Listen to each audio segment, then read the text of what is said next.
कृषी उत्पन्न बाजार समितीच्या सभापतीपदी काँग्रेसचे माजी आमदार दिलीप माने यांची आणि उपसभापतीपदी भाजप नेते सुनील कळके यांची बिनविरोध निवड झाली।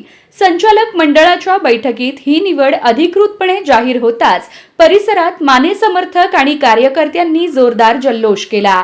या निवडीनंतर माने समर्थकांनी बाप तो बाप रहेगा या गाण्यावर जोरदार डान्स करत आनंद व्यक्त केला। क्रेनच्या सहाय्याने माजी आमदार माने यांना भला मोठा हार घालण्यात आला। हा सोहळा पाहून खुद्द माने काही क्षण हरखून गेले।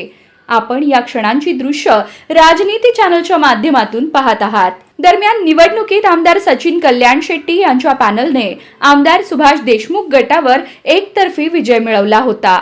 त्यामुळे सभापतीपदी कोणाची निवड होणार याबाबत मोठी उत्सुकता होती। मात्र केवळ एक अर्ज आल्याने ही निवड बिनविरोध पार पडली।